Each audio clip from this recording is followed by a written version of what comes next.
नमस्कार, आप देख रहे हैं प्राइम न्यूज और मैं हूं आपके साथ आलोक शुक्ला। उत्तराखंड प्राइम में आप सबका स्वागत है।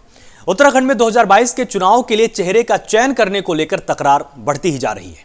इस बीच रुद्रप्रयाग पहुंचे पूर्व सीएम हरीश रावत ने कांग्रेस के उन तमाम नेताओं पर अब जुबानी वार किए जो हरीश रावत को चुनाव में बड़ा चेहरा बनाने की बात का विरोध कर रहे थे। इस बीच हरीश रावत ने कहा कि परंपराएं कोई ईश्वरीय आदेश से तय नहीं हुई हैं और कांग्रेस में पहले से ही मुख्यमंत्री पद का उम्मीदवार घोषित करने की परंपरा रही है। इस बीच उन्होंने पंजाब, हरियाणा, दिल्ली और केरल का उदाहरण भी दिया। साथ ही यह दावा किया कि कांग्रेस में उनके 55 साल का अनुभव बाकियों के 10 से 15 सालों में बड़ा अंतर पाया गया है।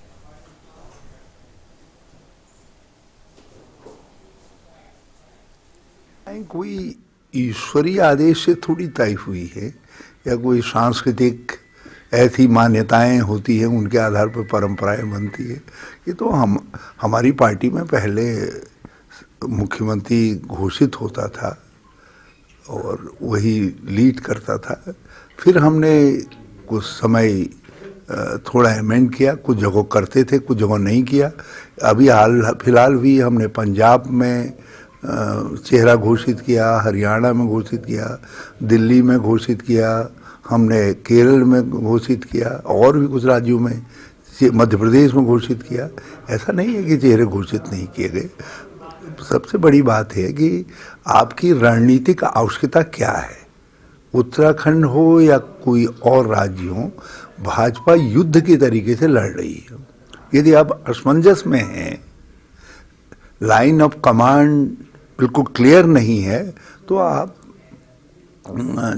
चुनाव में कमज़ोर पड़ जाएंगे। तो चुनाव जीतने के लिए आवश्यक है कि कोई चेहरा और हम कहें और सब उसके साथ खड़े हो जाएं। मैंने कहा भाई, यदि मेरी वजह से कोई असमंजस है तो मैं जिसको घोषित करेंगे मैं उसके पीछे खड़े होने के लिए तैयार हूँ। कि आजकल सभी प्रभारी मंत्री मुख्यमंत्री जी के निर्देश पे अपने अपने जिलों में जा रहे हैं और जिले में रोजगार से लेके स्वरोजगार से लेके सारी चीज़ें, जहाँ जल जीवन मिशन के जो काम हैं उनको प्राथमिकता के आधार पे किया जाएगा। और आज रुद्रप्रयाग जिले में हम लोग दोनों विधायक भी, जिला पंचायत अध्यक्ष भी, जिले के सभी अधिकारी हम बैठे हैं और इसमें 2-3 महत्वपूर्ण बातें हुई कि भाई पहले तो हम जल जीवन मिशन में 100% घर घर को पानी देना है और 1 रुपये में पानी देना है। तो जो बड़ी योजनाएं हैं जो लिफ्ट होनी है और जहां 20-25 गाँवों को जिसका लाभ मिलेगा, तो आज हमने अधिकारियों को कहा है कि 30 मार्च तक उनकी TPR बना के आप भारत सरकार को और उत्तराखंड सरकार को जल्दी भेजिए, शासन को। तो एक तो हुआ। दूसरा, जो रोडों के काम PMGSY के PWD के जो लंबित हैं या वन विभाग में फंसे हैं, उनके लिए भी जिलाधिकारी को निर्देश दिए हैं कि जल्दी उनको सॉर्ट आउट किया जाए। तीसरा, जो मुख्यमंत्री स्वरोजगार के लिए अगर बैंकों की कहीं कोई दिक्कत आती है तो बैंकर्स के साथ में एक जिलाधिकारी बैठक करेंगे और उन मामलों को भी सॉर्ट आउट किया जाएगा। उधम सिंह नगर के रुद्रपुर में पुलिस कार्यालय के कंप्यूटर से डेटा चोरी की घटना सामने आई है। वहीं डेटा चोरी के इस मामले की जांच SSP दलीप कुंवर ने SP क्राइम को सौंप दी है और 1 हफ्ते के अंदर जांच की रिपोर्ट देने के निर्देश भी दिए। जानकारी के मुताबिक जिले के SSP ऑफिस से कोविड-19 से जुड़ा हुआ डेटा चोरी हुआ है। इस डेटा में उन लोगों की जानकारी थी जो लॉकडाउन के दौरान बाहरी राज्यों से वापस आए थे। साथ ही उन लोगों की जानकारी भी थी जो कोरोना से संक्रमित हुए थे। वहीं सूत्रों के मुताबिक डेटा चोरी का आरोप SPO के एक वॉलंटियर पर लगा है। SPO के एक वॉलंटियर ने पेन ड्राइव से इस डेटा को चुराया है। SSP को मिली शिकायत के बाद अब पुलिस मामले की जांच में जुटी हुई है। तो रुद्रपुर की यह घटना हम आपको बता रहे हैं, जहां पर SP क्राइम इस पूरे मामले की जांच कर रहे हैं और कोरोना से जुड़ा हुआ डेटा भी यहां पर चोरी हुआ है। SP क्राइम लगातार इसकी पड़ताल कर रहे हैं और कोरोना से ये पूरा डाटा जुड़ा हुआ था। अब इसमें यह संभावना लगाई जा रही है कि जो लोग फोन करके गुमराह करते हैं, पैसे वसूलते हैं, लोगों के अकाउंट को हाईजैक करते हैं, वो इसका गलत इस्तेमाल कर सकते हैं कि लोगों को वैक्सीन के नाम पर फोन करेंगे और उसके बाद लोगों को गुमराह करेंगे कि आप कोरोना के मरीज रह चुके हैं, आपको वैक्सीन हम दे रहे हैं। तो इस तरह की धोखाधड़ी हो सकती है। इसी के चलते SP क्राइम अब इस पूरे मामले की जांच कर रहे हैं ताकि किसी भी तरह से कोरोना संक्रमित या बाहरी राज्यों से जो लोग आए थे उनको निशाना ना बनाया जा सके, किस तरह की धोखाधड़ी ना हो पाए।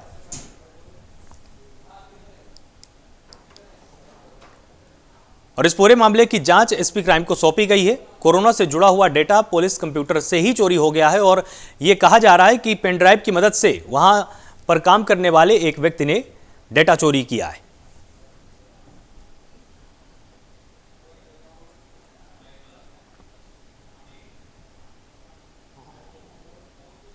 वहीं हरिद्वार में आचार्य महामंडलेश्वर के पट्टाभिषेक पर विवाद गहराता जा रहा है।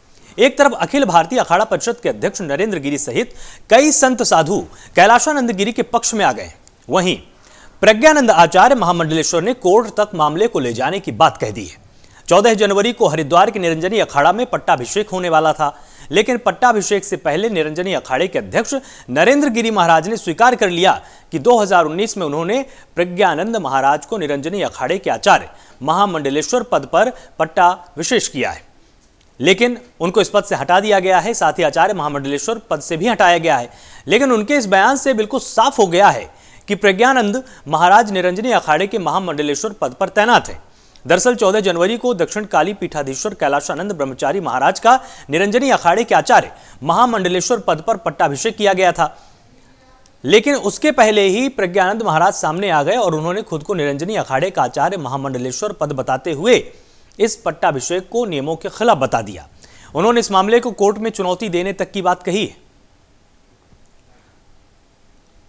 अगर हमारे आप हमारे अखाड़े में नहीं आ रहे हैं, हम लोगों का संबंध नहीं रख रहे हैं, तब भी हमने घोषणा करने के बाद भी नहीं आप आए हमारे पास कि महाराज हम आचार्य हैं, हमारी घोषणा क्यों कर रहे हैं। हम समझते कम से कम हम कभी झूठ बोलते नहीं है। मेरे पास आए थे, मैंने उनसे साफ शब्दों में कहा था कि अब कुछ नहीं हो पाएगा, क्योंकि अब हमने आचार्य महामंडलेश्वर नियुक्त कर दिया है। इससे पहले आते उनका हम करते स्वागत, लेकिन जब पूरा विधिवत घोषणा हो गई तब कुछ नहीं कर सकते। किसको आचार्य महामंडलेश्वर बनाते हैं ये अखाड़े का विषय है, किसी दूसरा अखाड़ा उसमें हस्तक्षेप नहीं करता है और स्वतंत्र अधिकार है, हटा भी सकता है, बना भी सकता है। आप लोगों से मुझे यह सूचना मिल रही है, जब तक अखाड़ा मुझे कोई लिखित में ऐसी प्रस्तावना नहीं भेजेगा तब तक मैं उसे मानने वाला नहीं हूँ। अखाड़े को यदि मुझसे कोई शिकायत है, अखाड़े ने कोई कार्यवाही की है, क्या किया है, क्यों किया है, वह मुझे लिखित में दें, तब मैं उसे स्वीकार करूँगा और मानूँगा, देखूँगा। दूसरी बात रही, मैं आचार्य हूँ, मैं आचार्य था और आचार्य रहूँगा। आचार्य पद की परंपरा के अनुसार अखाड़ा पहली बार स्वतंत्र है, जैसा महाराज श्री जी ने कहा, परंतु जब अखाड़ा में किसी को आचार्य पद पर नियुक्त किया जाता है, उसका पट्टाभिषेक किया जाता है, तो सर्वप्रथम आचार्य का दायित्व होता है कि वो अपने गुरु जो इष्ट भगवान हैं उनके पास आकर के उनकी पूजा करना और उनसे आशीर्वाद प्राप्त करना। जब तक आचार्य अपने इष्ट का, अपने गुरु का पूजन करने अखाड़े के परंपरा के अनुसार नहीं आता है, तब तक उसको आचार्य पद की नियुक्ति नहीं दी जाती। उनका पट्टाभिषेक किया, मैं वहाँ मौजूद था, सह सम्मान पूरे अखाड़े ने विधि विधान के अनुसार किया। परंतु जैसा अखाड़े के सभी पदाधिकारी बता रहे हैं, वो आज तक हमारे देवता कार्तिक भगवान को कभी पूजने नहीं आए, कभी वो अखाड़े में आए नहीं, तो उसके अनुसार अखाड़े को पूरा अधिकार है कि वो अपने नए आचार्य का चुनाव कर सकते हैं। ये अखाड़े की परंपरा है। और इस पूरी खबर पर और अधिक जानकारी के लिए हमारे साथ हमारे संवाददाता नरेश तोमर जुड़े हुए हैं। तो नरेश, सबसे पहले समझना चाहेंगे कि ये विवाद शुरू क्यों हुआ?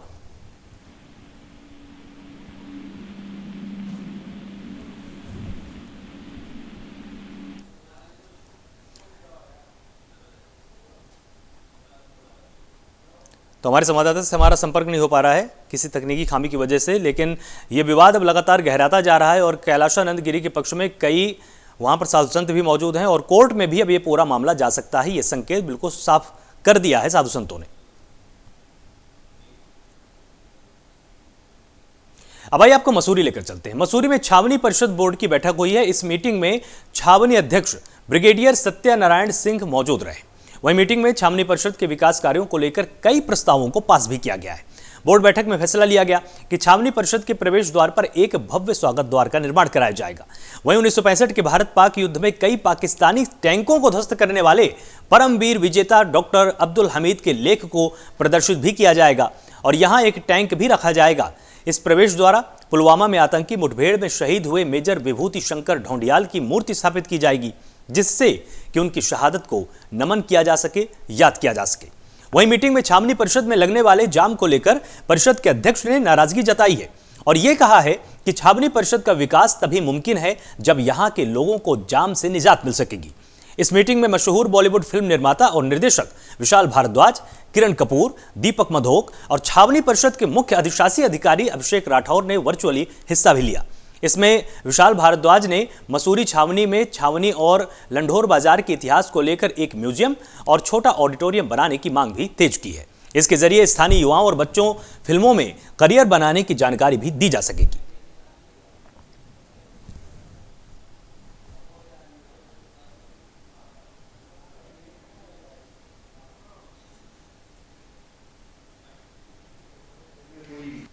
कई महत्वपूर्ण निर्णय लिए गए हैं। एक तो जो मलिंगार पर वो आपका पार्क है, जो मलिंगार में वेलकम टू कंटोनमेंट का हम बोर्ड लगाएंगे वहाँ पर एक तोप रखी जाएगी, एक गाड़ी ट्रक रखा जाएगा, उस पर लेखपट लगेगा, वो है। उसके बाद मलिंगार की सड़क बनने का है, खलगी की सड़क बनने का है, लक्ष्मणपुरी में सड़क का वो है, 4 दुकान में जो पार्क है उस पार्क को ठीक से और उसमें कुछ निर्णय लिए जाएंगे, वो है। उसके अलावा हमारा जो था कई महत्वपूर्ण निर्णय, बंदरों की समस्या, कुत्तों की समस्या, इन सबसे निजात का है। वन वे का ट्रैफिक से निजात पाने के लिए वन वे करने का वो है। तो वन वे का भी आज प्रपोजल पास कर दिया गया है। अब ट्रैफिक की समस्या नहीं होगी। साथ ही कुछ ऑप्शन होने हैं तो उन ऑप्शन को जल्द से जल्द कराने का। जहाँ तक म्यूज़ियम की वो है, ये बहुत ही अच्छी पहल है और हमारी किस्मत बहुत अच्छी है कि हमारे यहाँ ऐसे लोग रहते हैं जो लंढौर के बारे में इतना सोचते हैं। चाहे विशाल भारद्वाज जी हों, दीपक मधोक जी हों या आपके प्रमोद कपूर जी, किरण कपूर जी हैं, इन लोगों ने एक म्यूज़ियम बनाने की जिसमें लंढौर की संस्कृति दिखाई जाएगी, विरासत दिखाई जाएगी और एक फिल्म लंढौर के ऊपर बनाई जाएगी। तो इन सब चीज़ पर इन्होंने ध्यान दिया है। हर एक महीने या हर एक हफ्ते जैसे भी होते हैं, हमारा पूरा प्रयास रहेगा कि किसी तरीके से लगभग 70 साल लंबे इंतजार के बाद आखिरकार जोशीमठ के राजस्व गांव गौख में बिजली पहुंच ही गई। हालांकि अभी तक इस गांव में सड़क नहीं बन पाई है, लेकिन गांव वालों को उम्मीद है कि आने वाले वक्त में गांव तक सड़क भी बनकर तैयार हो जाएगी। नगर पालिका जोशीमठ की सीमा से सटे और सेलंग ग्राम सभा के अधीन आने वाला गौख गांव विकास के लिए 2 पाटों के बीच फंसकर रह गया था। यहां तक अब तक ना तो बिजली पहुंच पाई थी और ना ही सड़क का संपर्क मार्ग। इस वजह से गांव के लोग पलायन करने के लिए मजबूर थे। वहीं अब गौख की नई पीढ़ी के युवाओं ने इस रमणीक स्थल के विकास का बीड़ा उठा लिया है। सड़क के साथ विद्युत के लिए संघर्ष की योजना तैयार की है।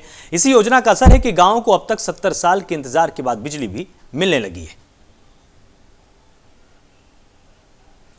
तो विकास और विवाद के बीच में ये गौख गांव लगातार फंसा हुआ था। यहां पर बिजली अब तक नहीं पहुंची थी, लेकिन अब युवाओं ने बीड़ा उठा लिया है कि कैसे भी करके हमको गांव तक बिजली लानी है। और अब आप देख सकते हैं कि 70 सालों बाद गांव में बल्ब भी जलने लगा है। इसके साथ ही संपर्क मार्ग ठीक से नहीं था, उसको भी ठीक करवाने का बीड़ा युवाओं ने उठाया है और धीरे धीरे अब सड़क मार्ग को भी ठीक किया जा रहा है।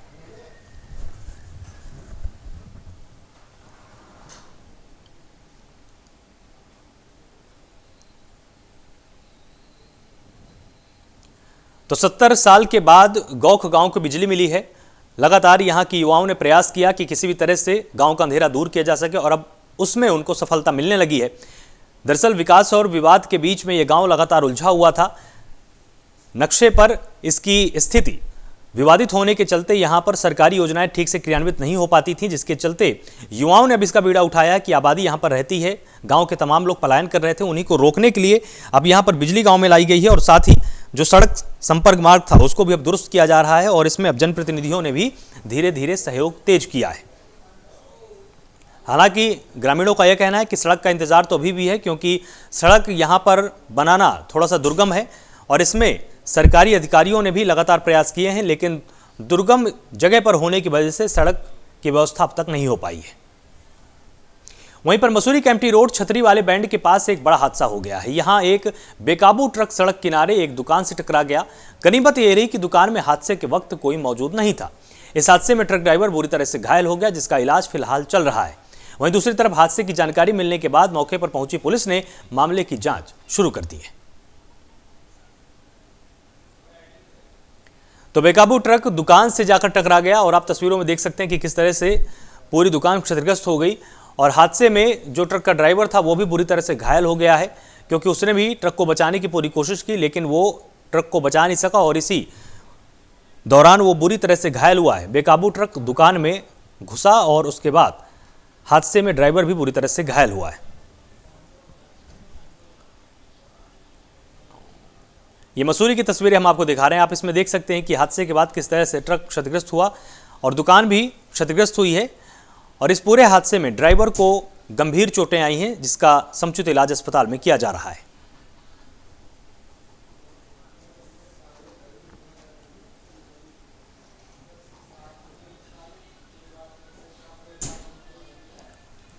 तो ये मसूरी की तस्वीरें हम आपको इस वक्त दिखा रहे हैं। ये कैंपटी रोड की तस्वीरें हैं। मसूरी में कैंपटी रोड में एक ट्रक बेकाबू हो गया और ये बेकाबू ट्रक दुकान से जाकर टकरा गया। दुकान में जैसे ही वो घुसा, उस वक्त वहां पर जानमाल का नुकसान तो इतना गंभीर नहीं हुआ, लेकिन जो ट्रक का ड्राइवर था वो गंभीर रूप से घायल हुआ है, जिसको अस्पताल में भर्ती कराया गया है और पुलिस पूरे मामले की जांच भी कर रही है। गंभीर रूप से घायल ट्रक ड्राइवर का अस्पताल में समुचित इलाज किया जा रहा है।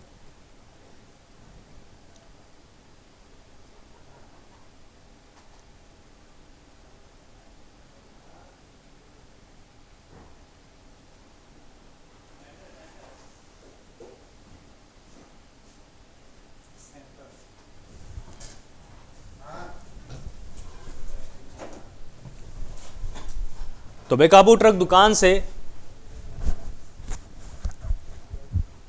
और इस पूरे हादसे में ड्राइवर बुरी तरह से घायल हुआ है। कैंपटी रोड पर बड़ा हादसा हुआ है। ये मसूरी की कैंपटी रोड की तस्वीरें हम आपको दिखा रहे हैं, जहां पर एक ट्रक बेकाबू हो गया और उसके बाद दुकान में जा घुसा। इस पूरे हादसे में ट्रक ड्राइवर बुरी तरह से घायल हुआ है, जिसको अस्पताल में भर्ती कराया गया है और वहां पर उसका समुचित इलाज चल रहा है।